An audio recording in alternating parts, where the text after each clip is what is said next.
untuk launching sunscreen Azarin. Oke, untuk teman-teman yang di sebelah kanan boleh minta tepuk tangannya. Yang sebelah kiri boleh. Oke, terima kasih untuk tepuk tangannya di acara launching sunscreen Azarin ini. Oke, dan langsung saja mari kita dengarkan sambutan dari Bapak Ferdi selaku CEO produk Azarin. Mari kita beri tepuk tangan yang meriah. Terima kasih untuk Bapak Ferdi untuk sambutannya.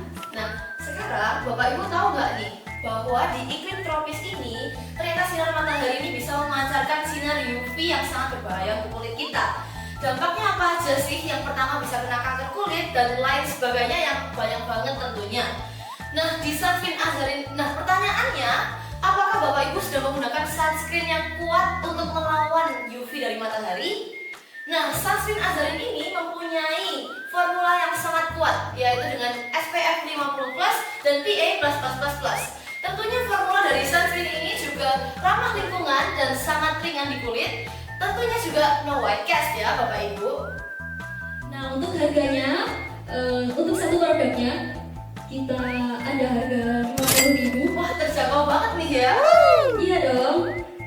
Dan kalau kalian mau promo untuk pembelian 2 produk sunscreen, kita akan berikan diskon 20%. Langsung saja di sebelah panggung ya. Nah, dengar-dengar nih Kak, tadi katanya ada mau pantun nih ya. Oh iya. Oke, silakan Kak. Pergi ke pantai sambil tertawa. Cakep. Yuk beli sunscreen Azarin biar kulit tetap terjaga. Asik. Oke. Terima kasih atas kedatangan. Terima kasih 1, 2, 3. Terima kasih atas kedatangannya rekan-rekan semuanya. Dengan saya Arya Nadia Dan saya Glory Certilion. Kami pamit undur diri.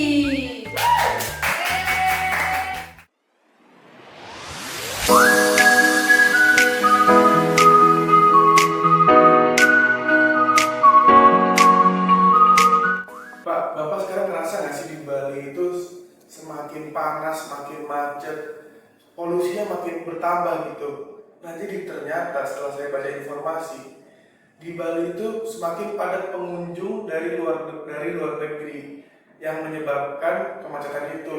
Nah, infonya pemerintah itu sudah memberikan kebijakan untuk turis-turis untuk mendatangi destinasi kota lain di Indonesia agar tidak terjadinya kemacetan yang terfokus di Bali doang. Jadi kan banyak nih pariwisata lain selain Bali, ada Lombok, ada Raja Ampat. Jadi dengan kebijakan itu ada baiknya untuk kita semua gitu. Kira-kira Bapak setuju nggak sih dengan kebijakan pemerintah ini?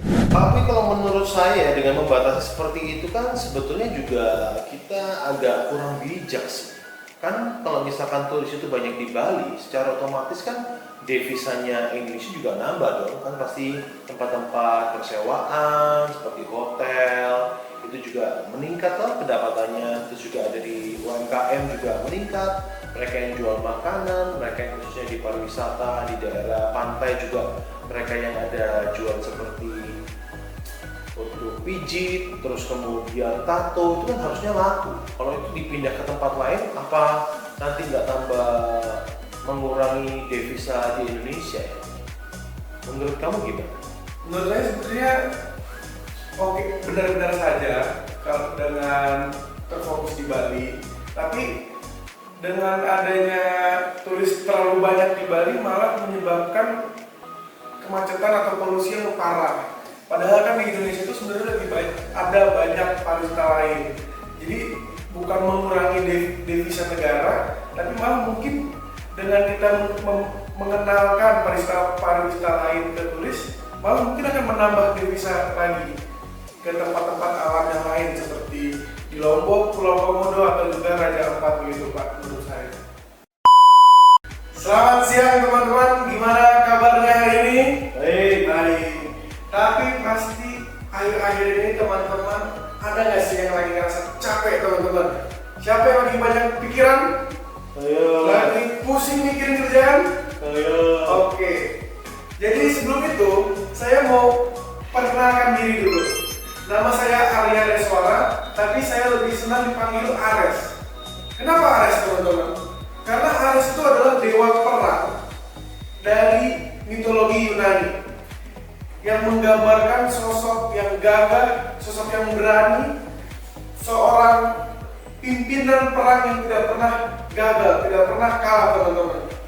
Tapi sehebat-hebatnya Ares pun pasti dia butuh yang namanya istirahat.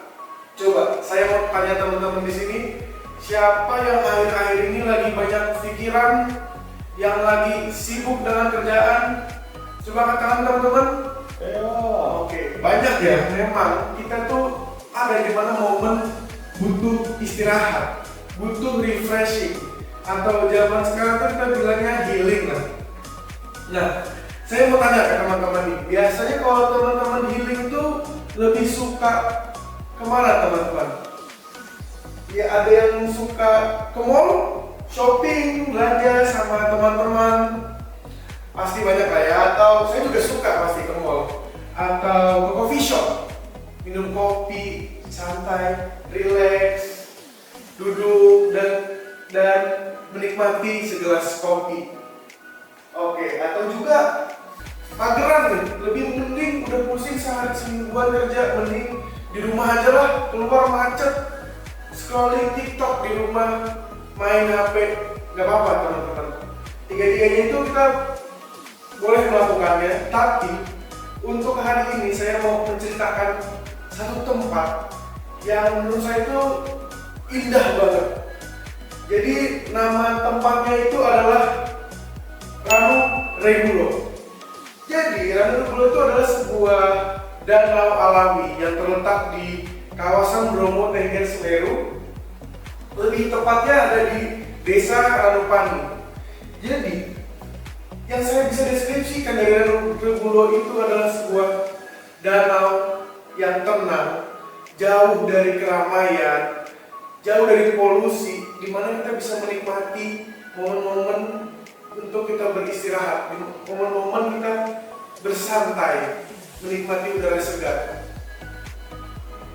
Saking indahnya tempat ini, saya itu sudah sampai 4 kali ke sana.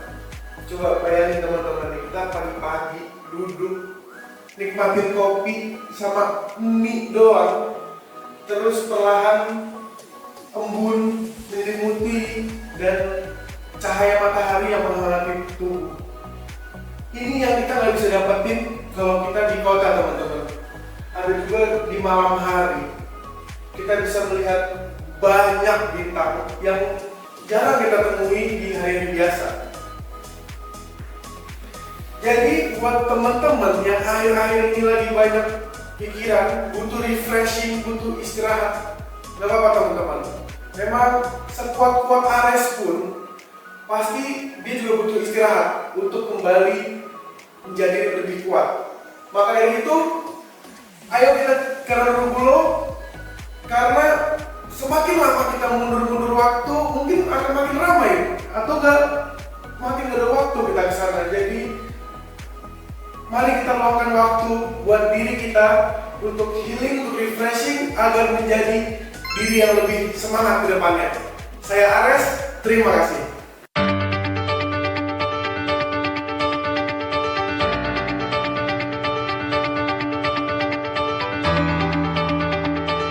Selamat sore semuanya.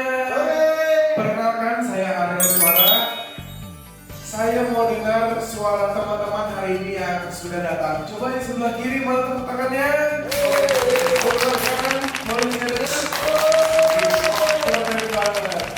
Jadi dari semua yang di sini, siapa yang pengen sukses?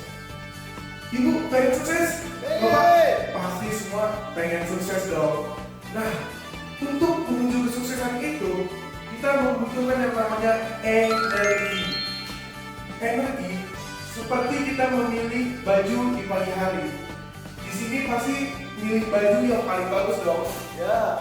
Pengen yang jadi paling terbaik. Yes. Seperti itu kita memilih energi di pagi hari.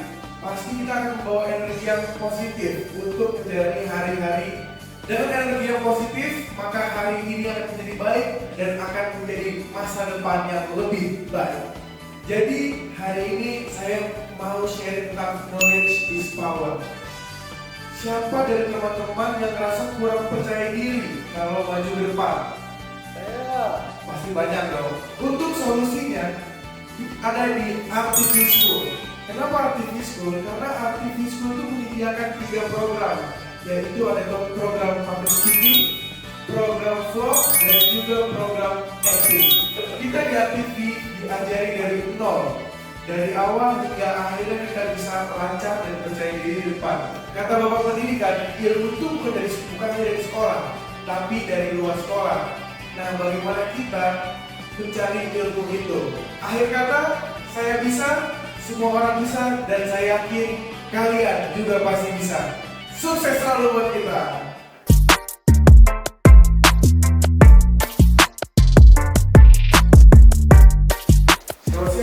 Siap. Aku perkenalkan saya Arya dari Arya Frame. Iya. Sebelumnya saya ini sedang melakukan survei mengenai kacamata yang sedang trendy di zaman sekarang. Kalau boleh, saya minta waktunya sebentar ngobrol. Boleh silakan. Sebelumnya dengan ngobrol siapa? Saya dengan Jimmy. Oh, Ko Jimmy. Baik, Ko Jimmy. Jadi tadi itu saya udah dari jauh nih. Nyatanya Ko Jimmy ini kacamatanya keren banget. Wah, Jadi terima kasih. saya tertarik buat ngobrol tentang kacamata yang lagi orang suka tuh yang gimana sih? Oke. Nah, kebetulan kita juga ada beberapa koleksi kacamata. Wah. Nah, kalau yang dari kita ini namanya jenisnya kacamata baca. Oke, kacamata baca. Dan plusnya di kacamata yang ini itu dia tahan banting dan sangat awet.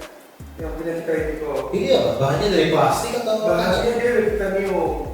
Dan boleh dipegang dulu kok mungkin? Gitu ya? Misi ya? Kalau belum tahu kacamata kamu dari kapan nih? Udah cukup lama sih. Udah cukup lama, Karena ya? memang saya ada minat sih. Jadi pakai kacamata ini memang pakai untuk sehari-hari, itu cuma baca doang.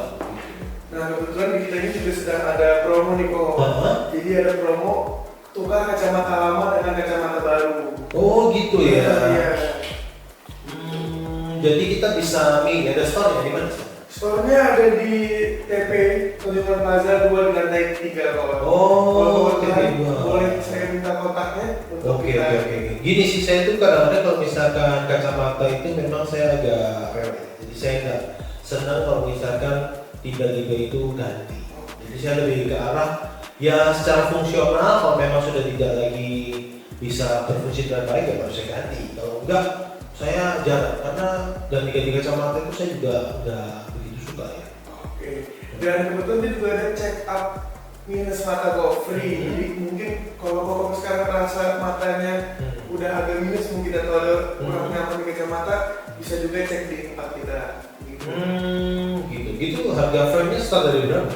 Harga frame start dari kisaran 500 sampai ada yang 2 juta kok, tergantung mau yang bagaimana kualitasnya. 500 Tapi ya 2 juta. kelihatannya pokoknya pasti suka yang kualitas terbaik pasti ya.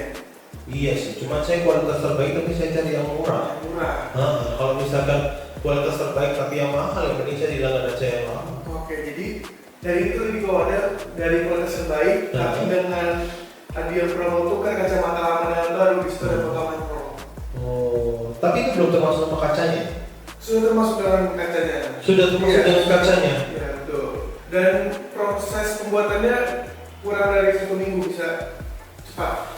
Nah, biasanya seringkali saya ketemu itu S dan K berlaku. Ya, jadi saya tuh kadang-kadang sebel kalau misalkan lihat promo-promo tukar tambah seperti itu, tiba-tiba saya datang, saya bawa kacamata yang lama, terus mereka tinggal bilang, jadi gini, karena kan pokoknya kan di sini kan mesti tukar dengan yang baru ya. Nah, sedangkan yang baru ini kita share dengan ketentuannya seperti ini, sehingga kacamata kuku dihargai sekian gitu. Saya beli kacamata ini 2 juta gitu ya. Terus kemudian saya dihargai di sana 200.000. Karena saya mikir daripada saya harus nombok lagi 1,5 juta, mending saya ganti. Oke, jadi pasti kita akan membandingkan dengan harga yang sesuai kok. Kita juga pasti ada cek kondisi kacamata sebelumnya. Kita nggak mungkin memberi kualitas yang lebih rendah daripada kacamata yang baru gitu. Apa sebetulnya fungsi kalau misalkan dari pihak toko kamu ada beli barang-barang bekas. Jadi itu akan kita recycle karena saya sebagai mengenal banyak orang punya kacamata, banyak kacamata terutama yang menumpuk di rumah. Daripada menumpuk menjadi tidak berguna di rumah, mending kita recycle menjadi barang yang berguna gitu. Coba saya pertimbangkan ya. Cuman kalau misalkan itu saya nanti SDK-nya saya nggak cocok, ya saya nggak mau. Oke, baik ketika promonya terbatas, jadi daripada kok ketinggalan promonya dan repot-repot ke store, mungkin kita bisa atur jadwal buat ketemu. Jadi boleh saya minta kontak WA apa sama berapa? 081 641 642 64 semua. Terima kasih Ko atas waktunya. Semoga Arya Frame menjadi sahabat Koko. Oke, thank you ya. Dari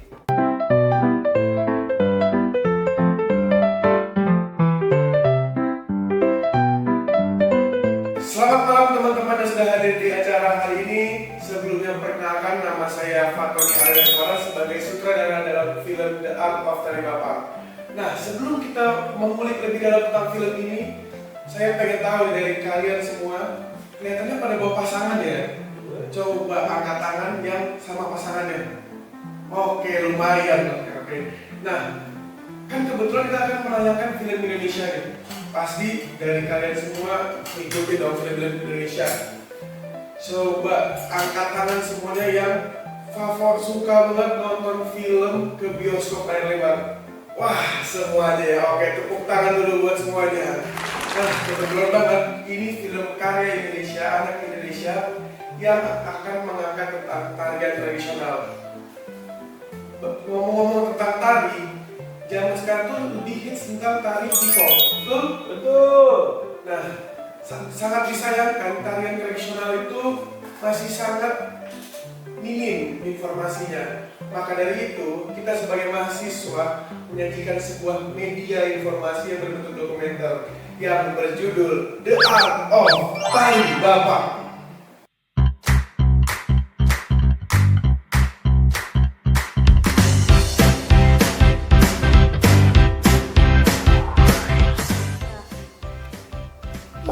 Halo, selamat sore semuanya. Aduh, kurang semangat nih jawabnya. Ulangi lagi ya. Selamat sore semuanya. Oke, bersama saya Riana, saya akan menemani kalian di acara Bazar Tarian. Nah, kita di sini ada seru-seruan bareng dengan banyak sekali ya caranya. Seperti bazar yang tentunya kalian lihat di sini banyak sekali tenan-tenan dan juga banyak sekali kulineran yang sudah bikin perut kita keroncongan ya tentunya. Tentunya ada lomba mewarnai untuk adik-adiknya yang sekarang sudah datang dan antusias hadir ya. Dan kalian juga jangan. Nah, seperti yang kalian lihat, di sini banyak sekali tenan-tenan yang siap diserbu oleh kalian semua. Kami ada promo juga yang tidak bikin dompet kalian menipis. Kami ada promo 50.000 untuk bisa main di claw machine. Dan sambil makan, tentunya kalian akan ditemani musik dari ARTV Band. Wah, keren sekali ya penampilan dari ARTV Band ini. Beri tepuk tangannya yang meriah dong. Untuk kalian yang nggak kebagian kulineran di tenan-tenan tadi, kalian bisa datang lagi besok ya. Karena kita akan menemani selama 3 hari ke depan di lapangan utama Plaza Surabaya. Dengan saya Riana Dian Permadi, saya pamit undur diri. Selamat malam dan sampai jumpa.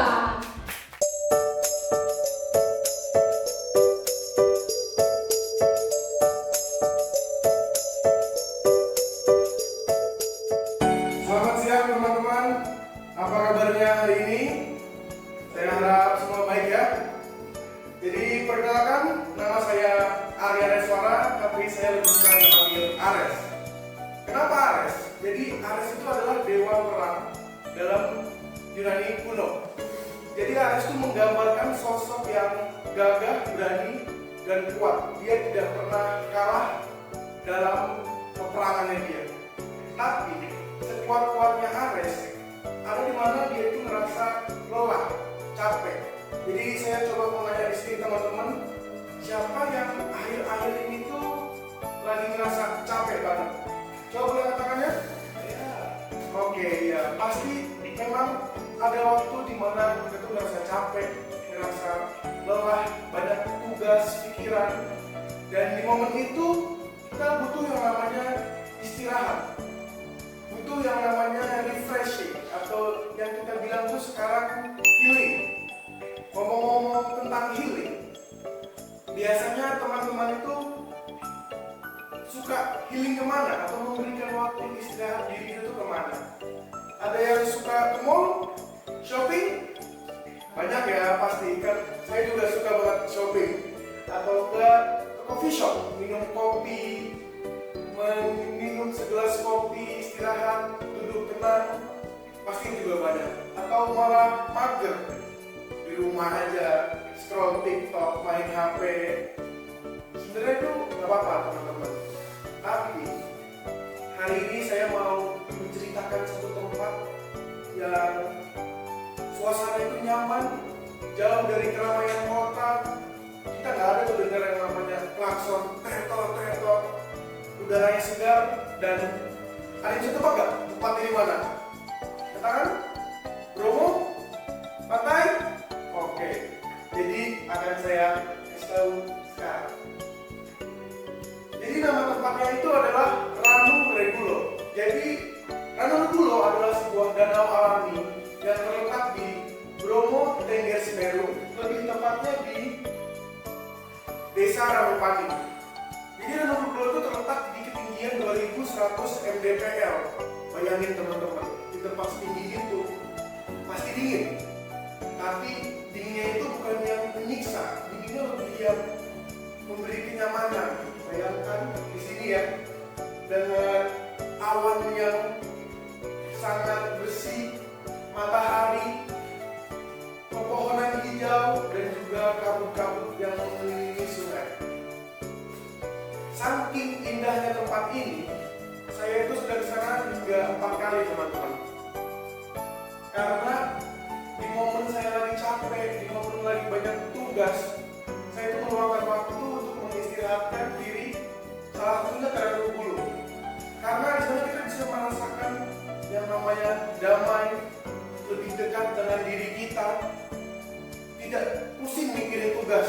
Coba kalian teman-teman di sini, bayangin di sini, kepikiran nggak sama tugas-tugas atau pikiran kerjaan? Gak mungkin lah ya, karena di sini kita bisa lihat udara segar. Saat malam hari kita bisa melihat bintang yang sangat banyak. Tidak seperti di perkotaan, kita mungkin bisa melihat bintang, tapi hanya 1, 2. Tapi di Ranu Regulo kita bisa melihat ribuan bintang. Mata kita melihat ke atas dan hanya terdiam, takjub melihatnya.